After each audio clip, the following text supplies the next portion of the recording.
Welcome to Historical Secrets. Tonight, we will turn back time to the Middle Ages, a mysterious era that lasted for 1,000 years, where diseases were considered demonic, cats could be spies, and strange remedies combined prayer, herbs, and fire. But don't worry, I will guide you through the truths behind these bizarre legends, and you'll surely be surprised to know that many things that sound unbelievable actually happened. Before we begin, hit like if you enjoy these colorful historical stories, and don't forget to subscribe to the channel so you won't miss the next secrets. Comment to let me know where and when you're watching from so I can see the amazing audience from all over the world. Uh, Now, turn off the lights, play some soft music, and let's start the journey to explore the mysteries of the Middle Ages. Everything begins with an event that seems absurd but is completely true. In July 1518, in the city of Strasbourg, part of the Holy Roman Empire, a woman named Fra Tropha suddenly stepped into the street and began to dance. No music, no audience, no clear reason, just a solitary dance in the middle of town. At first, people thought she might have lost a bet or lost her mind. However, what happened next truly made Strasbourg the center of one of the most terrifying and bizarre legends of the Middle Ages. Fra Tropha did not stop. She kept dancing day after day, her body convulsing, drenched in sweat, and then gradually her neighbors joined in. Within just a few weeks, an uncontrollable crowd had formed, with dozens, even hundreds of people dancing as if possessed. They convulsed, stomped, fell, and sometimes died right in the streets. Contemporary chronicles recorded that up to 400 people were caught in this collective frenzy. In a Europe frequently faced with plague, famine, and terrible medical conditions, this strange display both horrified and fascinated people. It was called the dancing plague, a phenomenon both bizarre and tragic, leaving modern scholars puzzled as to its explanation. So, what was the cause? Many hypotheses have been proposed, all showing that the Middle Ages were full of explanations, both logical and strange. Some research suggests it was ergot poisoning caused by a fungus growing on rye that produces hallucinogenic compounds, similar to LSD today. This would mean the entire town had accidentally consumed a natural drug dose in their daily bread. Others believe it was a form of mass psychogenic illness. Fear, anxiety, and social pressure caused people to lose control collectively. Meanwhile, contemporary doctors, following their own logic, believed hot blood was the cause, and the best cure was to make people dance more until exhaustion. Nothing could cure the frenzy except the frenzy itself, according to medieval thinking. The authorities and religious figures also contributed to the absurdity. Instead of isolating the dancers or finding a medical cause, they decided to build a stage and hire musicians, turning the frenzy into a community festival. Priests, meanwhile, accused the townspeople of offending Saint Vitus, the patron saint of dance, and ordered pilgrimages to atone. The image of people dancing for miles with blistered feet and exhausted bodies was both comical and terrifying, reflecting the religious and political logic of the Middle Ages. Everything unexplained was either holy or demonic. Meanwhile, in another episode about 4 centuries earlier, the Catholic Church witnessed an equally horrifying political scandal: the trial against the corpse of Pope Formosus. In 897 AD, Pope Stephen VI decided that simply hating his predecessor was not enough. He had to prosecute Formosus's corpse. The body was dressed in papal robes, brought to court, and condemned.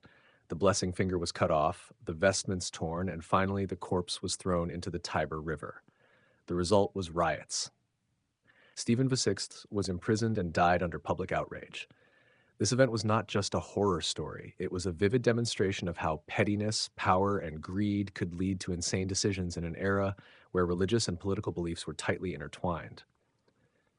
Not stopping at frenzies or bizarre trials, the Middle Ages also witnessed events that make modern humans both fearful and astonished, such as the phenomena of bleeding communion wafers. In Bolsena, Italy, during the 13th century, a priest accidentally dropped a communion wafer while preparing for Mass and found it bleeding. In medieval logic, any unexplained phenomenon was a miracle or a divine sign. No one questioned whether it was a small injury or a chemical reaction. What mattered was that faith had to be strengthened and the faithful had to repent. These phenomena spread across Europe, reinforcing the Church's authority, but also delaying scientific and medical explanations for centuries. These events are not just thrilling stories to tell for fun, they provide deep insight into life, psychology, and belief in the Middle Ages. They demonstrate that fear, superstition, and social pressure could produce extremely bizarre collective phenomena, from dancing to death to handling the corpses of the dead, from imagined miracles to chemical reactions yet to be understood. They also show that even in an era when humans lived close to God, strange decisions and actions still appeared, creating stories both frightening and fascinating for posterity. Thus, looking back, we see that the Middle Ages were not just a series of dark and strange events. They were a treasure trove of lessons about human psychology, society, and how belief can influence behavior to unimaginable degrees. Every phenomenon, from the collective dancing in Strasbourg to the bleeding communion wafers, is proof of one reality. History is not just dates, but the vivid story of humans with their beliefs, fears, and ambitions. And for that reason, as you follow the upcoming stories, prepare yourself for a strange journey where tragedy and humor intertwine, and every legend contains a kernel of truth waiting for you to discover. Don't forget to subscribe to the channel and like the video to join me on the journey to uncover the mysteries of the Middle Ages, where truth is sometimes stranger than imagination. His skepticism instantly turned into horror, like when you see your lunch suddenly bleeding. The communion wafer was brought to Pope Urban IV, who did not hesitate to declare it a miracle. He even commissioned the construction of a church, today part of the Vieto Cathedral, to commemorate the event. Initially, the crowd was awestruck. Pilgrims flocked to see it firsthand, tossing coins and taking home holy fragments. However, many centuries later, modern science intervened, discovering a red bacterium called Serratia marcescens, which thrives on moist bread and produces a red pigment. In other words, the blood of Christ was merely an exciting case of food contamination. But in the Middle Ages, no one cared about microbiology. A miracle, even if scientifically explainable, was still a divine sign, reinforcing faith and religious authority. And if the bleeding wafer was proof of faith, other bizarre phenomena served as even clearer warnings of survival horrors. Take the Pied Piper in Lübeck, a German trading city. Locals recounted that during plague outbreaks, they witnessed rats entangled, writhing, their tails stuck together, forming a horrifying creature, squeaking incessantly. At first, modern scholars thought this was just tavern gossip, but it turned out the legend was not exaggerated. In 1828, a farmer in Bim discovered 32 rats stuck together by soil, blood, and bodily fluids. They were preserved at the Natural History Museum in Altenburg, becoming vivid evidence of the bizarre phenomena that terrified medieval people. While modern science explains this phenomenon through entanglement, swelling, and merging of rodent bodies, medieval thinking turned it into an omen. When you saw the Pied Piper, God was angry and the plague would spread. Towns sometimes burned wine cellars to purify the insect's wrath, demonstrating how humans combined faith and survival actions, even when reason was subordinate to fear. The legend, though gruesome, accurately reflected people's experiences, proving that sometimes bizarre history is merely horrifying reality, seen through a lens of superstition. If the above phenomena made people shiver, the story of Holywell in Wales made an even stronger impression. The patron saint of the spring, Winifred, was beheaded by a noble named Kurodo after rejecting his advances. Yet, according to legend, she picked up her own head, reattached it, survived, became a nun, and became a symbol of resilience. The water from the spot where her head fell became a famous pilgrimage site, where people believed it could cure blindness, paralysis, and even heal broken hearts. Modern science calls this a placebo effect, but in the Middle Ages, it was vivid proof of hope and faith. This story shows that even the most violent or bizarre experiences could transform into cultural and religious symbols, reinforcing communal belief and passing down lessons on the power of perseverance and personal faith.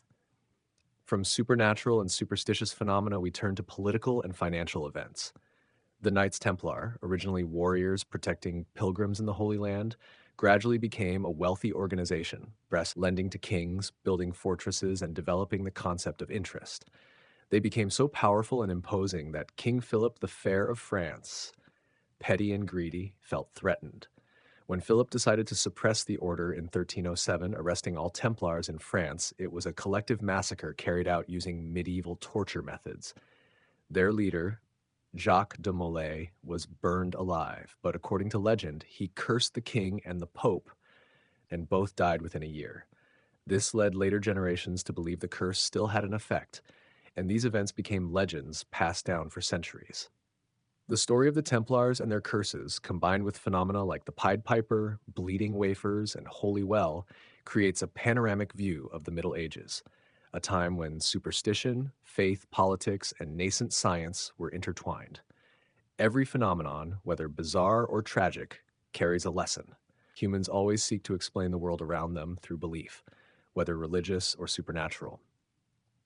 At the same time, these stories show that history is not just dry events, but the vivid experiences of people with their fears, hopes, and imagination. Looking back, all these legends, from mass frenzies, bleeding wafers, the Pied Piper to Holy Well, and the Knights Templar, share a common point. The medieval world was both bizarre and creative, where truth and legend were so intertwined they were hard to separate. It reminds us that even though science can now explain phenomena, humans always need stories to understand the world, for entertainment, for warning, and for passing on values. And it is precisely these stories that created history. History not just to study, but to feel, to marvel, and sometimes to laugh. Finally, as we follow these legends, we are not only exploring medieval history, we are also learning to understand humans, society, and belief through the lens of an era where every truth could be both terrifying and full of wonder. These stories remind us that even in the darkest times, humans remain creative, resilient, and clever in turning tragedies into vivid legends. If the Black Death was a storm sweeping across Europe, then the vivid images of medieval horror were the mental whirlwinds that people faced every day. Amid smoke, corpses, and funerals stretching for miles, nothing provided a sense of safety like observing mysterious phenomena, sometimes both terrifying and fascinating. One of these was the collection of nature's monsters, creatures considered bad omens, from the Pied Piper to bizarre animal rains. There were reports of snakes, fish, and even birds falling from the sky, seen as signs of divine wrath or warnings of impending plague. Interestingly, when modern science explains these events, many turn out to be the result of natural processes under unusual conditions. But in the medieval imagination, they were vivid omens, leaving villagers both horrified and mesmerized. Meanwhile, plague doctors remained the most unforgettable symbols of medieval obsession. With their beaked masks, long waxed coats, gloves, and staffs for poking patients from a distance, they looked like extraterrestrial beings, or at least monsters from folk tales. Yet it was this bizarre attire that created a fragile sense of protection. In reality, waxed coats might slightly limit infection, while masks and beaks were almost useless against bacteria, proving that fashion was never a substitute for science. Nevertheless, for villagers, seeing a man who resembled a crow standing among panicked patients was enough to reinforce their belief that the divine was watching over and protecting them. Volunteers who accidentally became plague doctors sometimes only trained for a few days, but they were the last line of defense, standing between life and death, between superstition and biological reality. Medieval marvels did not only appear in human or material form. In the rural areas of Wales, the corpse lights, glowing orbs hovering over streets and cemeteries, became signs of fate. Villagers believed that if a light was seen, someone nearby would soon die. The size of the light was categorized according to age and status: small lights for infants, large lights for adults. Today, science calls this phenomenon marsh gas. Phosphine and methane from decaying vegetation can spontaneously ignite under damp conditions. But for medieval people, it was a divine warning, a vivid symbol of life's fragility and the unavoidable presence of death. Not only light, but the dances of death, or danse macabre, were clear evidence of how humans turned fear into art. After the Black Death wiped out nearly a third of Europe's population, people needed a way to cope with life's unpredictability. Murals, frescoes, carvings, and even plays depicted skeletons dancing hand in hand, including kings, nobles, and peasants, emphasizing that death discriminates against no one. For peasants, these images were not grim, but comforting. When death was everywhere, at least it was choreographed, rhythmic, and orderly, making fear more palatable in the collective imagination. These bizarre phenomena also intertwined with festivals, traditions, and superstition. Villagers swore they heard music from cemeteries, saw skeletons seemingly dancing under moonlight, or observed mystical creatures moving silently through the mist. The church sometimes condemned such beliefs, but villagers regarded them as signs of an orderly world, where all souls, living or dead, participated in a cosmic tableau humans could observe and feel. When modern science tries to explain phenomena like ignis fatuus or glowing orbs through chemistry and environmental conditions, medieval people needed no complex explanation. They only needed stories, fear, and a touch of mystery to reinforce belief and prepare for the inevitable. Even more strikingly, haunted locations such as boiling lakes in Iceland or smoking volcanoes became symbols of punishment and divinity. Missionaries looked at volcanic landscapes and concluded they were gateways to heaven or hell, leaving residents with a clear message. The divine was present here, and reverence was mandatory. This experience repeated across Europe. Wherever nature displayed extreme power, medieval people transformed it into vivid legends, both warning and explaining life's cruelty. All these elements, plague doctors, corpse lights, dances of death, strange natural phenomena, create a portrait of the Middle Ages that is both terrifying and imaginative. They demonstrate that in an era of rudimentary medicine, rampant disease, and death everywhere, humans did not merely survive, they sought to tell their stories, turning fear into art, superstition into instruction, and even disaster into festival. This was their way of coping, learning, and surviving in a world where science had yet to emerge. Ultimately, the legends, myths, and fears of the Middle Ages were not just frightening tales. They were layers of culture, art, and knowledge drawn from real life experiences. No matter how bizarre the ghostly lights, dances of death, or beak doctors appeared, all reflected how humans confronted death, disease, and chaos. It reminds us that even in the darkest times, human imagination and adaptability prevailed, transforming nightmares into living stories, educational tales, and entertainment for future generations. When the earth and sky seemed to transform into a stage of hell, medieval people still found ways to turn horror into vivid stories. Bubbling lakes like cauldrons of boiling oil, streams hissing like snakes, or smoke rising from the ground were no longer mere landscapes but symbols of supernatural power, where nature and the divine converged. The people of Iceland called this area Havalir, the hot spring plains, but in their minds it was the gateway to hell, where steam carried the screams of restless souls. Returning travelers recounted the experience with fear and awe, while local residents, practical as always, simply nodded and explained it as gas escaping from deep-sea fish. Although modern science has proven that it was just magma heating underground water, turning the lakes into boiling pools, the terror did not diminish.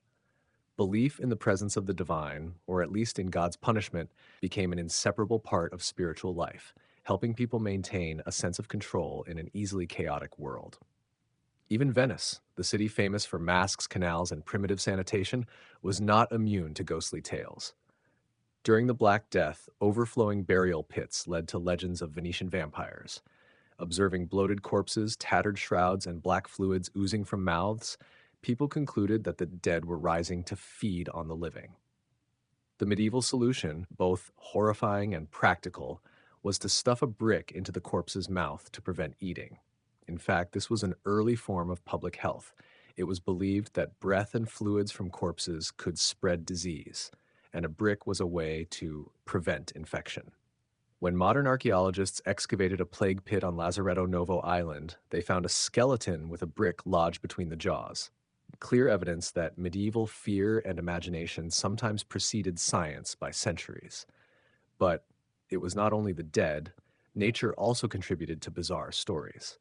In 1284, the people of Bologna witnessed a phenomenon that in the modern world would be called a meat rain disaster. Chunks of meat fell from the sky, covering the countryside in minutes, causing farmers, priests, and scholars to debate endlessly. Was this a sign from angels, a warning from God, or just nature's absurdity? Today, science explains it as vultures vomiting midair, a natural process to lighten the stomach.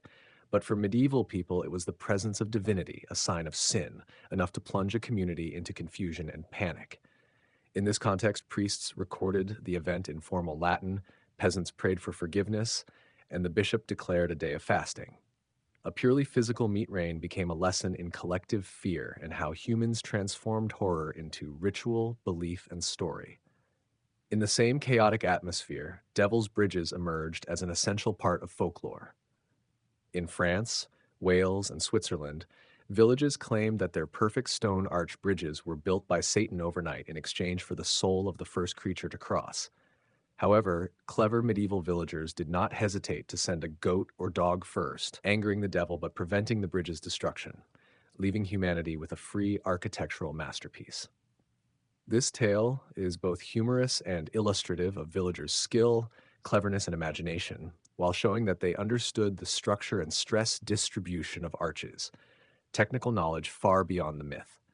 Examples include Ponte del Diavo in Lugano, Switzerland, and Ceredigon Bridge in Wales. Sturdy constructions where villagers still display the devil story as a symbol of historical knowledge and folk ingenuity. Natural phenomena, corpses, and devilish architecture are only part of the colorful, bizarre medieval picture. Bad weather, meat rain, decaying corpses, boiling lakes, birds vomiting from the sky, along with elaborate folklore and religious rituals, combined to create a universe that was both terrifying and humorous. Medieval people learned to live in constant horror, turning superstition into instruction, fear into art, and danger into ritual. In that world, divinity, nature, and death collaborated to teach humans lessons about life's fragility, imagination, and adaptability. Ultimately, all these stories, from boiling lakes, Venetian vampires, Bologna's meat rain, to Devil's Bridges, demonstrate that humans always sought to interpret and control inexplicable events. Legends, myths, and reality intertwined to create a bizarre yet logical medieval world, where every miracle had a scent, every absurd event had a reason, and every fear was an opportunity to tell a story, educate, and survive. Thanks to their rich imagination, ability to explain nature's chaos through stories, and belief in the divine, medieval Europe transformed horror into a living culture, haunting, educational, and forever imprinted in the memory of future generations. In a world where every grain of salt was more precious than gold, winter was not a time for rest, but a relentless test of intellect and survival strategy. As frost swept across the fields, medieval peasants faced not only the cold, but also the emptiness that winter brought to the table. Food was no longer a pleasure, but a kind of spoils of war. How many sacks of grain could be preserved until spring?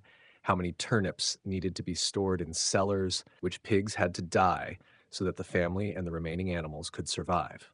Winter was an unending battle between humans and nature, and in this struggle, salt was the primary weapon. Salt was not merely a seasoning, but a life-preserving elixir. Peasants sprinkled salt over meat, fish, and vegetables with an almost ritualistic care. Meat was cut into bite-sized pieces and buried in coarse salt, where each grain absorbed all moisture, depriving bacteria of their ideal environment. Then the meat was hung over the hearth, where rising smoke formed a protective armor against decay. Fish were salted and dried until they looked like planks, requiring hours of soaking before cooking. Vegetables like cabbage, turnips, and onions were salted carefully to ferment, producing sour, salty pickles that peasants believed were miracles of nature. Butter was mixed with salt and stored in wooden barrels, ensuring a supply of fat through the long and harsh winter. These methods, seemingly simple, were actually the result of wisdom accumulated over generations. They were both folk science and a form of domestic religion in the peasant household. Every barrel of salt, every basket of pickled vegetables was tended to as a treasure. In a world without refrigerators or freezers, if the salt ran out or food spoiled, a family could die in just a few days. And this value made salt the target of heavy taxation, forcing even those who mined it to conserve and protect it like a treasure. Food preparation was not just a survival strategy. It also carried the color of ritual and community. After the autumn slaughter, the entire family gathered to cut meat, salt it, and hang it over the hearth. Smoke from the fire blackened the ceilings and beams, but simultaneously created a natural protective layer for the meat. The combination of smoke and salt produced a distinctive flavor, chewy and aromatic, almost immortal. Each piece of meat hung from the beam was a testament to the ability to challenge nature's cruelty, a mark of human skill, imagination, and patience. Even dried herring or salted mutton, tough and hard to chew, was valued because it was the product of knowledge and experience. The choice of wood for smoking was also deliberate. Oak, beech, or pine imparted different flavors, directly affecting the taste of meat, fish, and even vegetarian dishes like pickled cabbage. Smoke not only preserved, but also created a natural seasoning, allowing food to last longer, even through the harshest winter months. This preservation system, combining salt, smoke, and fermentation techniques, was a vivid demonstration of medieval folk wisdom. They knew that to survive, every small detail had to be calculated. Notably, in the medieval world, food preservation rituals sometimes merged with religious belief and superstition. Salt was life, but also a sacred symbol. Sprinkling salt over meat and fish was not only a preservation act, but a prayer for survival. Peasants believed that each grain of salt absorbed corruption, and each layer of smoke wrapped around the meat protected it from demons and disease. In the context of frequent epidemics and famine, imagination and faith in supernatural power became tools to control the uncontrollable. The challenge did not end with preservation. Every winter, families had to calculate portions carefully, ensuring no one went hungry. Meals were no longer a pleasure, but a test of wisdom and discipline. Every bit of waste posed a risk of starvation. Even hard bread, fermented cabbage, or tough dried fish could be the only source of sustenance for weeks. Yet within this harshness, peasants developed skill, patience, and intellect, essential traits for survival in a brutal natural world. Thus, medieval winter was not only a material challenge, but also a lesson in patience, creativity, and communal strength. Every barrel of salt, every piece of meat hung over smoke, every jar of pickles was not merely food, they were testaments to human intelligence, dexterity, and courage in facing fear and death. In a world lacking light, technology, and refrigeration, peasants transformed simple preservation methods into a survival art, turning fear, hunger, and nature's cruelty into lessons for future generations. Each piece of meat, every grain of salt, every wisp of smoke told a story of survival, intellect, and the marvel of medieval life. And through these seemingly small details, we glimpse a world both terrifying and wondrous, where humans not only survived, but created culture, ritual, and traditions that still resonate today. Smoke, salt, water, and fire were not merely tools, but invisible allies, linking each village, each family, to the rhythm of the seasons and survival. As the winter wind swept across the bare fields, the scent of smoked meat, brewing beer, and bubbling brine became the soundtrack of winter. Every smokehouse, every barrel of salted cabbage, every wheel of cheese hanging from the beams contained a story of patience, imagination, and the relentless effort of people who knew how to turn harsh conditions into opportunities for survival. These preservation methods were not simply techniques but refined art, where science had yet to be discovered, yet folk wisdom had already mastered the fundamental principles. The smoke fires were kept small and steady for weeks, not only to preserve meat, but also to create the distinctive flavor of each village. Applewood, oak, and even local forest wood provided unique aromas, each wisp of smoke rising as a cultural mark, a way for people to tell their own stories. Women and children took turns tending the fires, eyes watering, clothes smoky, yet the joy of evenly cooked, chewy, and aromatic meat dispelled fatigue. The rows of hanging meat were proof of victory over hunger, reminding that skill and patience could delay death. And each piece of smoked meat became a precious ingredient for stews and porridges throughout the long winter. But smoke and fire were not the whole secret. Fermentation, which modern science identifies as the growth of beneficial bacteria, was a silent miracle that peasants had exploited for centuries before scientists named it. When cabbage, turnips, or vegetables on the brink of spoilage were chopped, salted, and pressed into wooden barrels, they began to bubble and transform into sour, spicy, crisp, vitamin-rich pickles. These fermented products were not only tastier than fresh ingredients, but also long-lasting, a lifeline through the months before the next harvest. Milk was also transformed into cheese, turning a perishable item into a durable product that could be stored for months, even years. A wheel of cheese hanging from a beam held value equivalent to gold coins, becoming a treasure in the eyes of poor peasants. Drinking homemade cider or beer brewed from leftover grains and fruit was not a luxury. These beverages replaced unsafe water, providing a safer alternative to well water. Each batch of brew was shared among families, serving as a means of community connection, much like recipes passed down from generation to generation in the modern world. Monks perfected fermentation, producing products renowned across Europe, but for peasants, fermentation was instinctual survival, turning near spoiled food into sustenance, fighting spoilage with faith, wisdom, and patience. Salting, drying, smoking, all were sophisticated survival strategies. In brine barrels, turnips, cabbage, carrots, or garlic became crunchy treasures ready to sustain humans as winter approached. A single salted turnip, a jar of pickled cabbage, or even a jar of fermented vegetables offered hope, a testament to the ability to turn summer's bounty into a living store. The sour, salty, and spicy aromas were not merely flavors, but symbols of survival, of ongoing effort against nature's cruelty. Drying was also an essential survival strategy, especially for those too poor to afford salt. Apples were thinly sliced and strung into chains to hang from beams. Beans were spread on mats, sun or wind dried. Herbs like mint, thyme, and rosemary were hung in bundles. Mushrooms, meat, and fish could also be dried, sometimes smoked for safety. Dried food was not only light and firm, but resistant to decay, helping peasants endure months of scarcity. A piece of dried beef might be as hard as wood, but soaked in water for a stew, it became edible. In the medieval world, edible was sometimes all one needed. Grains and legumes were the true backbone of survival. Barley, lentils, and peas were carefully stored in sacks or clay jars. They were soaked overnight, boiled for hours, and combined with scraps of meat or turnips to feed the family. These simple foods lasted far longer than the most luxurious feasts of the nobility, simultaneously proving human creativity, patience, and survival intelligence.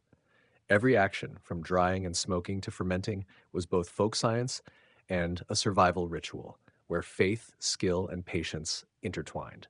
During the long winter, every jar of pickles, every wheel of cheese, every piece of smoked meat told a story of patience, dexterity, intelligence, and endurance. They were proof of the ability to turn decline into hope, to transform fear, hunger, and the cruelty of nature into opportunities for survival. When a child opened a jar of pickled cabbage in mid January, the taste was not just food, it was memory, comfort, and a connection between generations. These silent alchemists demonstrated that even in the harshest circumstances, humans could create miracles with their hands, intellect, and faith. When winter arrived and the bare fields were blanketed in snow, the work of peasants never ceased. Each family transformed the short, cold days into a series of organized survival activities where labor, intelligence, and cooperation intertwined. In the village yard, the smoke of smoked meat mingled with the scent of vinegar from pickling barrels, creating a symphony of survival. Children ran between the vegetable barrels, watched the birds, and turned fruits drying in the sun, acting as little helpers in the food preservation plan. The sound of chopping knives, the crackle of fire, and bursts of laughter never ceased, turning diligent work into a survival festival. Cellars and underground storage became centers of skill. Peasant houses, though humble, always had a cool, dark space to preserve food, where the natural temperature remained steady around 5 to 10 degrees Celsius. Turnips, carrots, and yellow beets were buried in layers of sand or straw to prevent rot. Cabbages were hung upside down from beams to slow decomposition, and onions and garlic hung like garlands of survival. Each item had its own place, not only for convenience, but also to prevent pests and mold. The scents in the cellar, the sharp tang of vinegar, the smoke of cured meat, the sweet aroma of fruit, were not just signals of survival, but silent stories of human labor and intelligence. Cooperation was a matter of survival. No one worked alone. Families exchanged food, salt, smokehouses, or carried out preservation processes together. One family cured pork, another smoked fish, others salted vegetables. Each task was a link in the survival chain, and these joint efforts created bonds stronger than any feudal rule. In autumn, families slaughtered pigs together, processed fat, organs, and blood into high-value foods, and stored them carefully. During the long winter, they repaired, dried, prepared wine and vinegar, keeping cellars and storage full of food. Each season followed the last, turning scarcity into a form of survival art. A spirit of no waste was the foundation of all work. Pork was not just for immediate consumption, every part was used. Fat became cooking fat, bones were boiled for broth, ash from burned bones became soap ingredients. Leftover vegetables were kept for soups, fruit peels fed livestock, stale bread was mixed with other food to make stews. Even forgotten jars of pickled cabbage became seasoning or supplementary ingredients. Reused broths thickened with barley or beans not only filled the stomach, but also served as a safer alternative to well water, which carried the risk of disease. Medieval peasants learned to turn everything into something useful through practical intelligence and inherited experience. They knew abundance was fleeting, while waste was dangerous. They built a sophisticated culture of thrift, where even ashes were utilized. This experience not only ensured survival, but also shaped dignity and pride. A family could measure its wealth by the number of jars, barrels, and sacks of food, not by gold coins. When a pig was slaughtered, every part was used. Salted meat, organs cooked immediately, blood turned into nutritious dishes, bones used for broth, and then dried for ash.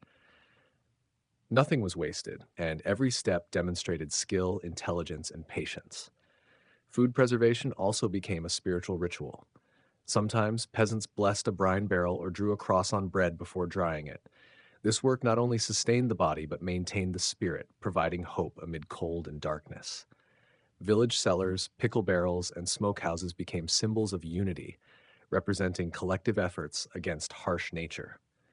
Neighbors became allies, and children learned to participate in this rhythm, inheriting survival knowledge from parents and grandparents. Community also grew from this sharing and cooperation. Neighbors not only shared tools and materials, but exchanged experience, skills, and even small joys during preservation. Laughter arose when someone spilled vinegar, when a stubborn goat stole a cabbage, or when a new jar of pickled cabbage hissed. These seemingly small moments became the glue of community, reminding everyone that survival was not a solitary battle, but a collective effort. Ultimately, food preservation was a symbol of intelligence, creativity, and survival instinct. Smoke, salt, cold, fermentation, drying, all were silent tools helping peasants turn harsh nature into a safe haven. Each jar of pickles, each wheel of cheese, each barrel of smoked meat told a story of patience, skill, and wisdom passed from generation to generation. In the cold winter, when fields froze and snowstorms roared outside the village, the feeling of a neighbor's hand on food or the sound of children running in the yard brought comfort and hope. Peasants did not just protect their bodies, they protected their spirit, their community, and even the lasting values learned from ancestors. In that harsh world, no waste, no scarcity, cooperation, and patience became sacred laws, and through them, life continued. Season after season, with the memory of labor, intelligence, and courage living on in every jar of pickles, every wheel of cheese, and every piece of smoked meat. In the Middle Ages, marriage was not a romantic story, but a complex web of power, where every vow, every wedding ring, and every dowry was calculated like strategic moves on a political chessboard. Even when weddings were held with grand religious ceremonies, the truth was that families had been preparing for months, arranging every detail to consolidate power, wealth, and influence. In royal courts, a single marriage could change the fate of a kingdom, determine peace or war, and sometimes even personal happiness was sacrificed for the benefit of the family. It was said that marriage was a sacred covenant before God, but in reality, it was a contract signed by power and money. Princesses and noblewomen rarely had the right to choose. From adolescence, their lives were guided by treaties and alliances. A French princess could be sent to England at the age of 14, promised to marry a stranger to secure peace between two hostile kingdoms. In the Latin of official documents, consent often meant parental approval rather than the girl's true desire. Dowries, gold, silver, land, or livestock, became a passport into married life, while the husband's status and reputation ensured prestige for the family. Love, if it existed, was only a secondary reward, often arriving late and rare. The nobility were not the only ones who viewed marriage as a survival tool. Among peasants, marriage was also practical. Men needed help with labor and livestock, women needed protection and stability. Young couples entered marriage early, working together from dawn to dusk, bearing children to support aging parents and maintaining the family land. In this context, affection arose mainly from shared labor, from long days of plowing, caring for animals, and preserving food. Weddings were rare occasions for celebration, but even that joy was limited by survival realities. The church was the permanent overseer of every marriage. Priests required witnesses, public vows, and daytime ceremonies to prevent secret marriages that could disrupt inheritance lines. The church declared marriage indissoluble while strictly controlling who could marry, when, and under what conditions. These strict rules created ongoing conflicts between morality and human instinct. Husbands needed heirs, wives needed protection, lovers sought freedom. Every conflict played out within the circle of divine authority, creating a society bound by holy law, yet confronted with the necessities of survival. Deception became common, from castles to farms. Kings forbade adultery but practiced it secretly. The church overlooked generous gifts, and queens faced pressure to bear children even when weak.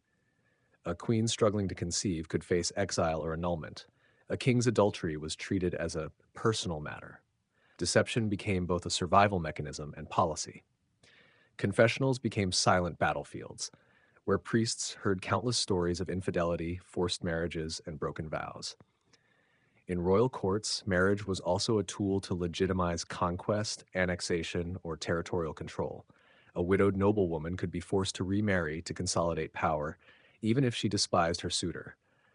Blood relations were cited to prevent marriages that threatened family interests, and religion was used to legitimize political decisions. When genuine love appeared in the court, it was treated as a disease, an unacceptable risk. Advisors, bishops, and ambassadors often decided on behalf of kings and queens, turning the heart into a pawn on the chessboard of power. Royal weddings were public performances, grand parades, lavish banners, ceremonial prayers, all designed to display power, reassure the populace, and demonstrate God's approval.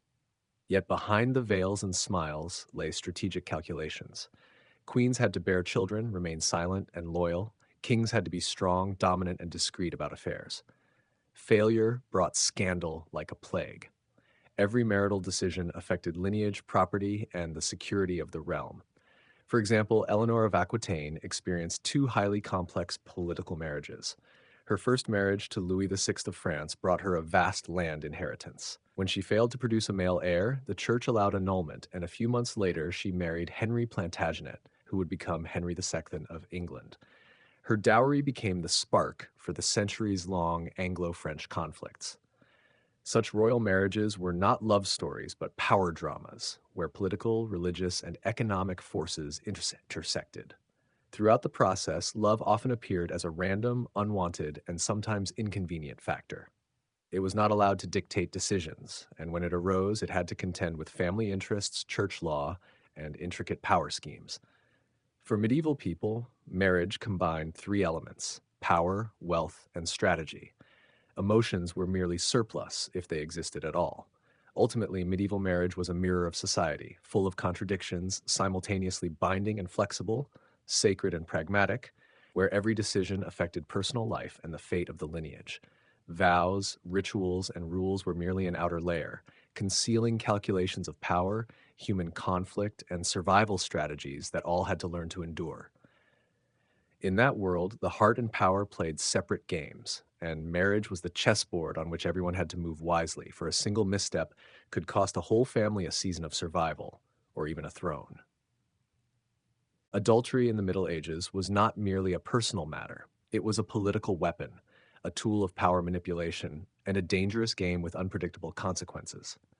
In European courts, a rumor about an affair or a forbidden relationship could destroy the reputation of an entire family, pave the way for war, inheritance disputes, or even the overthrow of a throne.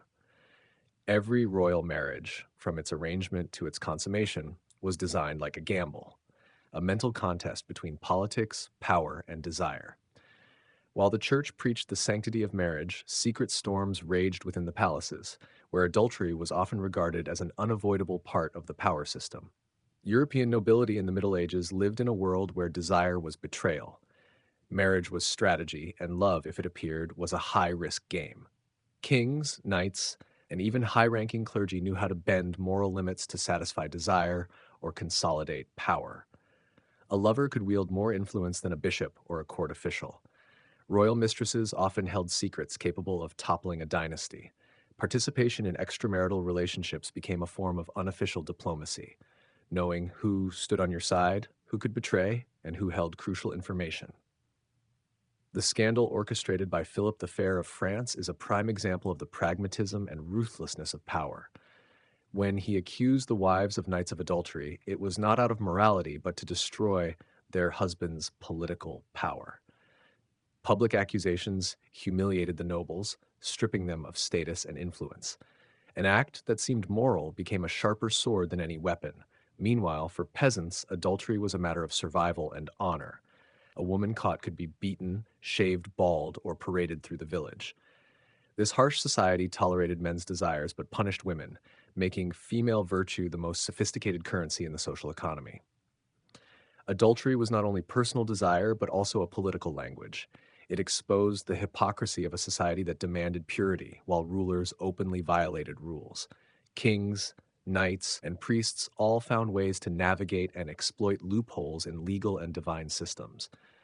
Priests, though preaching that adulterers would burn for eternity, sometimes kept secrets of their own illicit affairs or those of the powerful. Confessionals became revolving doors of sin and absolution, turning desire into an underground culture existing alongside official morality.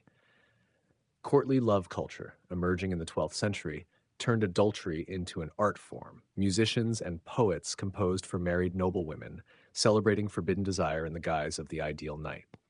Loving someone unattainable was considered the highest subtle expression of love, though in reality, many ignored these principles. The church responded with penance laws, morality plays, and strict sermons. Yet the nobility quickly turned morality into a bargaining tool. Confessions became a record of power, a place where scandals were controlled and negotiated. The gap between law and reality became even clearer when comparing the powerful and commoners. For royalty, annulment was a sophisticated legal tool. For common people, it was almost a dream impossible to achieve. An annulment often required paperwork, witnesses, and a bureaucratic process lasting years. Women suffered greatly. Their children could lose inheritance rights, their status diminished by a single decree. Meanwhile, powerful men could manipulate the law to alter vows or continue extramarital affairs without significant consequences. A notable example is Philip Augustus of France, son of Henry II, who abandoned his wife, Ingeborg of Denmark, just one day after the wedding. The reason given was spiritual incompatibility, a vague accusation almost comical in nature. When the Pope refused to approve the annulment, Philip confined her to a convent and married another. The divine system became a tool of validation, but personal power still determined the outcome. Adultery, annulment, and marital scandals became public games and entertainment. Scandal spread faster than disease. Public opinion became a social control force. Philip the Fair's two daughters-in-law, accused of adultery, were imprisoned, one executed, while the men involved escaped lightly. This demonstrated that in the Middle Ages, female virtue was not only a moral standard, but also a powerful political weapon. A rumor or scandal could destroy an entire family from queen to peasant, from throne to humble fields. And the public, forbidden to judge morality in the church, became the ultimate arbiters, following every scandal, composing songs and recording events in chronicles. These stories, though tragic, made adultery an inseparable part of European medieval history, where power, sexuality, and religion intersected, and where every individual act could have global consequences. In that world, adultery was not just a breach of ethics, it was a form of silent politics, a test of power, and a subtle intellectual contest where every action from a glance, a rumor, to a specific deed could alter the fate of a dynasty.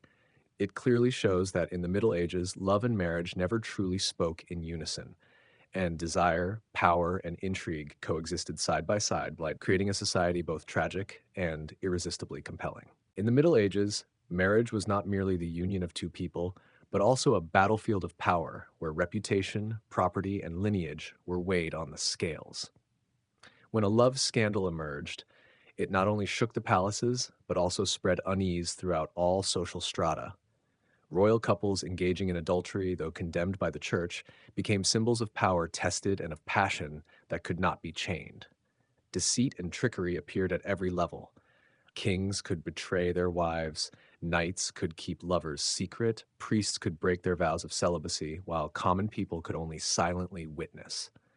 Every rumor, every scandal became a sophisticated weapon, capable of destroying a family's reputation, plunging a dynasty into chaos, or opening doors to unprecedented conflicts. For royal families, adultery and divorce were not merely personal matters, but part of a political strategy. A prime example is King Henry II of England and Rosalind Clifford. Their affair, though concealed in a convent by Henry's wife, spread across Europe, turning sin into legend and forbidden love into a tragic story recounted through poetry and music. Meanwhile, for common people, adultery carried harsh and practical consequences. A peasant woman caught in the act could lose inheritance rights, be publicly shamed, or face severe punishment. Um, this injustice demonstrated that double standards were a law of the medieval age. Men could transgress without fear of consequences, while women had to endure and remain silent. Stories of forbidden love were not only personal tragedies, but also quiet acts of resistance against oppressive order. Hand-in-hand marriages, where couples fled to the forest, pledging vows before God, testified that the heart did not always obey the law. Whether or not blessed by the church, self-sanctified love became an act of courage, a way to assert dignity and the right to choose in a world governed by law, politics, and faith. The harshness of sacred marriage, where divorce was rarely accepted, forced those who defied it to face severe social, financial, and emotional consequences. A powerful woman, such as Eleanor of Aquitaine, had to endure humiliation and even lose control over her children before gaining legal freedom. Dowries were seized, lands divided, servants reassigned, and reputations sacrificed, all the costs of silent rebellion. Women without power or royal connections had almost no chance of escaping forced marriages, highlighting the asymmetry of power and gender in medieval society. Yet these very chains created acts of creativity and art. Courtly love culture, poetry, and music emerged from constraints and limitations. Forbidden love, though dangerous and risky, became a form of intellectual and courageous expression. It taught that desire was not merely lust, but also a language, a message, a way to challenge authority and define morality. Couples faced strict control, yet overcoming laws and societal pressure transformed love into extraordinary stories, even when ending in tragedy. These stories also revealed the church's internal contradictions. While forbidding adultery and placing marriage above all desire, its rigidity made sin inevitable. The church preached morality from the pulpit, but simultaneously acted as guarantor, arbiter, and sometimes granted annulments for political needs. This clearly demonstrates that, in the Middle Ages, laws and hearts rarely aligned, and personal power often overrode divine authority. Although many stories ended tragically, separation, annulment, public penance, or even death, they left a lasting mark. They reminded that even in a world bound by contracts, lineage, and faith, the human heart still yearned for freedom and love. Scandals and forbidden romances became stories passed down, sowing the seeds of romance for future generations, shaping how people perceived love, marriage, and the right to choose. In this context, love gradually became a recognized right, at least in thought. Women began to realize they were not merely property or political instruments, but subjects with emotional rights. Troubadour poetry and courtly music transformed forbidden desire into art, planting the seeds for modern romantic aspirations.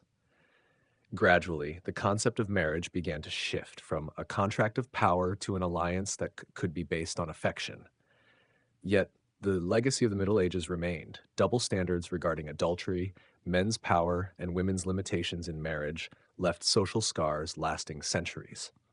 Divorce laws, the church's and courts' double-faced attitudes, and control over reputation shaped a culture in which the heart always struggled against law and order.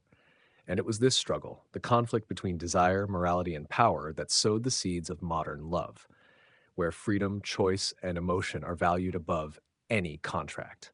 In a world where marriage, adultery, and divorce intertwine like a complex tapestry, humans never ceased to yearn, to be loved, to choose, and to live autonomously.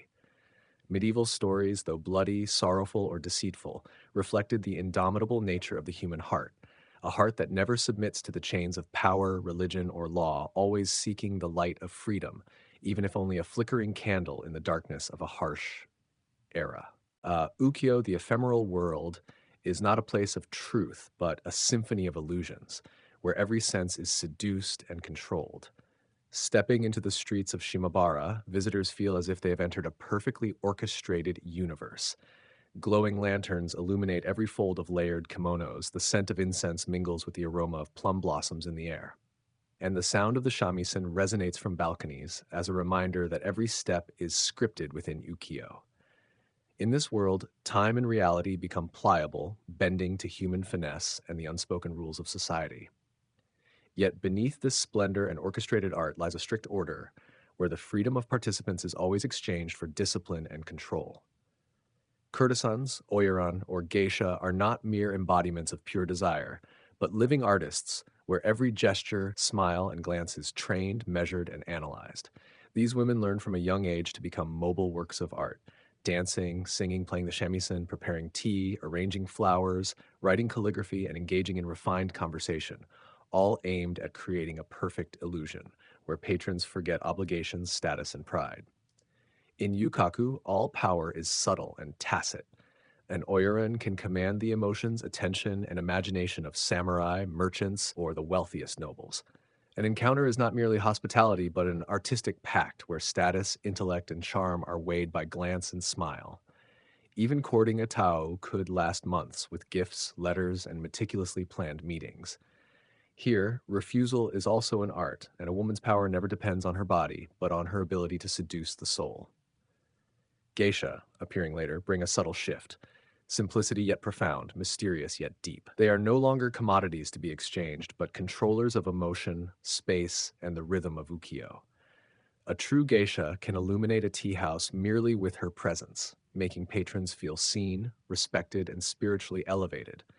Their charm arises from transforming the smallest details into a secret language: a glance, a smile, the pause between words, a delicate gesture when pouring tea, or the way she tilts in a refined kimono.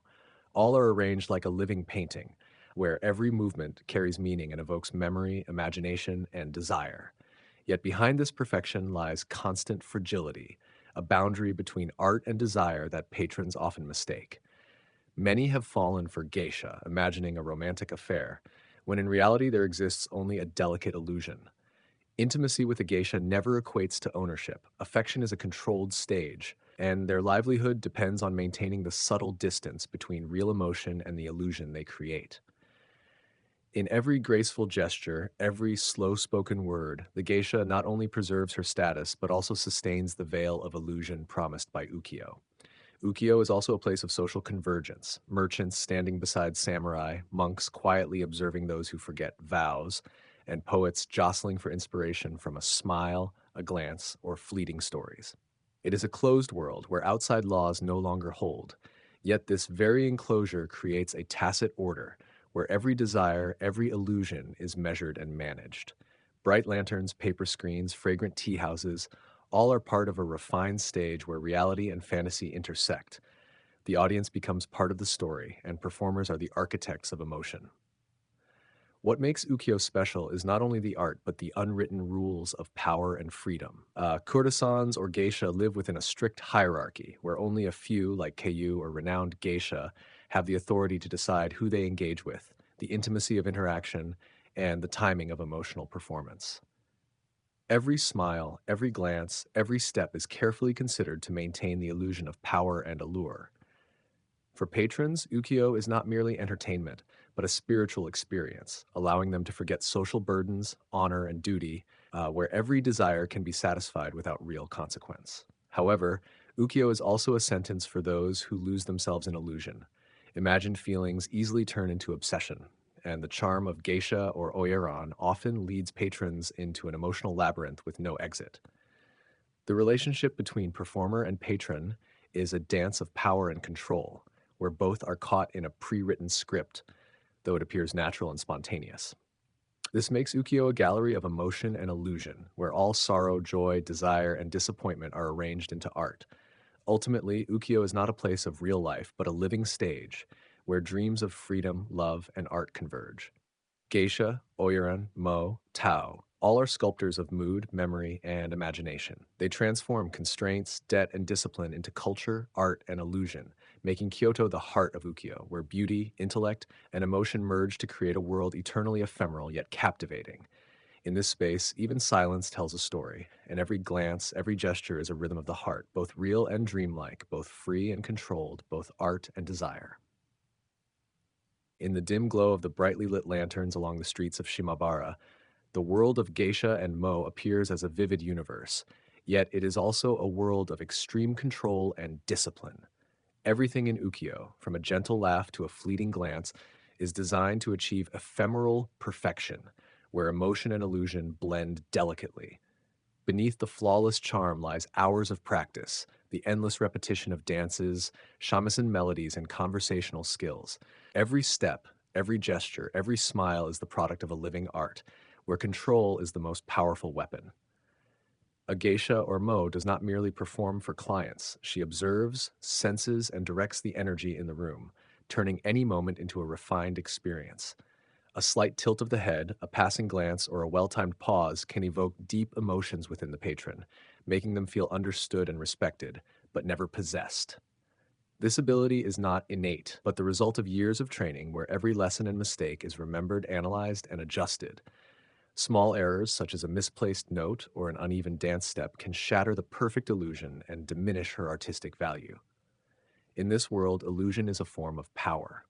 Patrons, whether samurai, merchants, or retired officials, enter the tea house carrying ambition, status, and a desire to be indulged.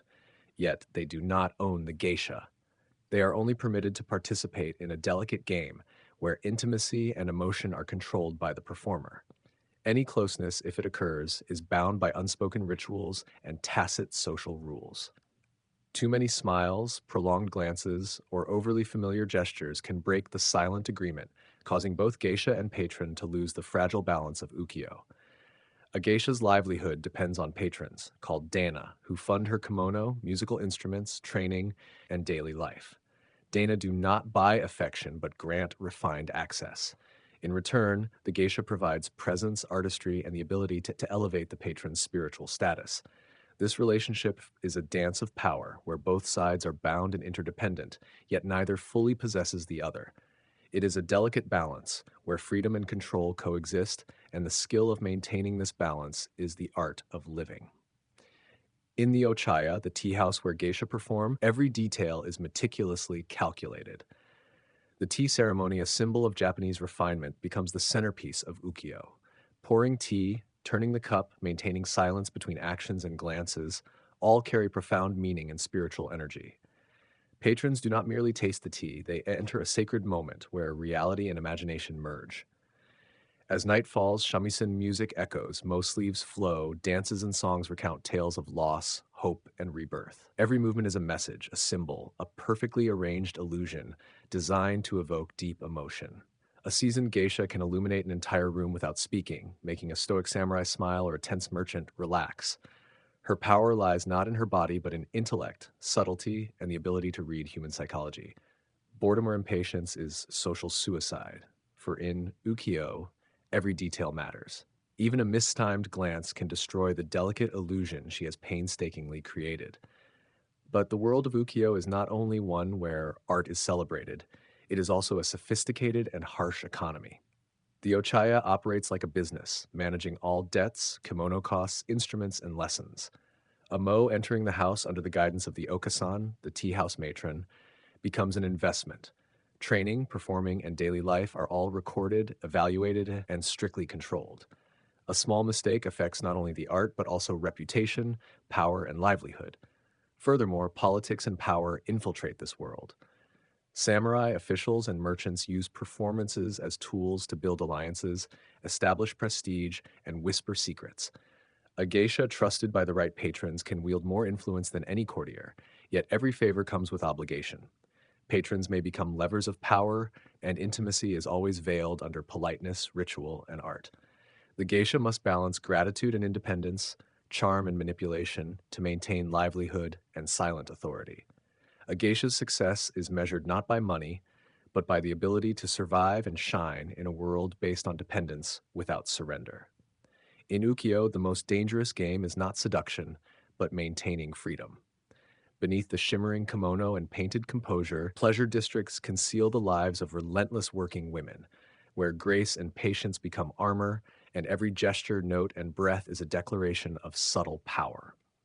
In this ephemeral world, geisha and mo are not only embodiments of art and beauty, but also symbols of control, intellect, and spiritual authority. They transform fleeting moments into life experiences, illusions into art, and ephemerality into eternity in memory.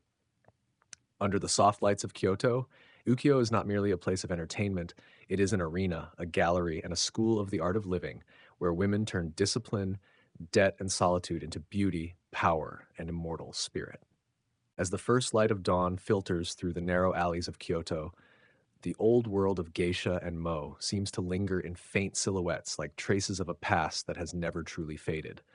The hair, heavy with wax and elaborate decorations, the multi-layered kimono, and every refined gesture all evoke an era in which inner strength, discipline, and artistry merge to create timeless beauty. Every step along the streets of Hanamikoji or Ponto is a silent performance, where pain, exhaustion, and solitude are concealed behind smiles honed through hours of practice. Art was not only entertainment, but also courage, survival, and spiritual power. The sisterhood among women in the Ochaya became a discreet rebellion, a support network formed from grueling practice hours, sleepless nights, and constant pressure to maintain beauty and refinement. Older geisha taught apprentices not only about the art of performance, but also about the art of survival in a complex world where intimacy and power were always intertwined. While subtle rivalries among the girls persisted, solidarity, sharing, and friendship became a shield for the spirit, helping them endure the ruthless challenges imposed by the profession. Every step of a mo or geisha on the Ochaya's wooden floors carries multiple layers of meaning, from the smallest facial expressions to the coordinated movement of hands while pouring tea or playing the shamisen. Patrons, whether samurai, merchants, or diplomatic officials, not only admired but also participated in a meticulously arranged world, where every gesture was a message, a story, and an illusion. These fleeting but refined moments are living records of Japanese elegance, intellect, and spirit, passed down from one generation to the next. As modern times emerged, traditional ukiyo was strongly influenced by modernization, industrialization, and social change. Samurai gradually disappeared, merchants rose, and Western values began to seep into Kyoto. Entertainment districts, once the center of illusion, became less crowded, and many Ochaya saw fewer patrons. Courtesan women, who once held power through art and beauty, lost status, and silk rituals, elaborate hair arrangements, and tea ceremonies became vivid memories of a bygone golden era. Yet ukiyo did not disappear entirely. Geisha, with extraordinary adaptability, redefined their art. No longer bound by politics or power, they became cultural guardians, aesthetic ambassadors, and preservers of Kyoto's spiritual heritage. Every dance, every shamisen melody, and every gesture in the tea ceremony is now performed not only for entertainment, but also to preserve memory, educate in refinement and grace. Performances became living museums, at where the past meets the present, and ukiyo is revived in every breath, every step, and every glance of a geisha. As modern electric lights gradually replace paper lanterns, music still echoes through the narrow alleys.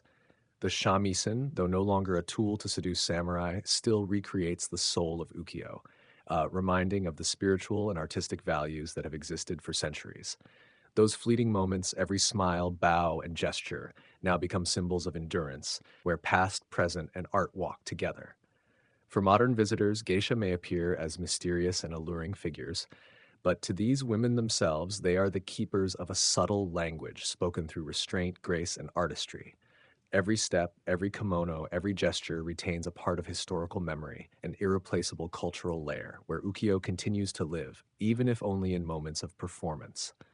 The echoes of entertainment districts, Ochaya houses, and the streets of Hanamikoji still linger in the mind of Kyoto.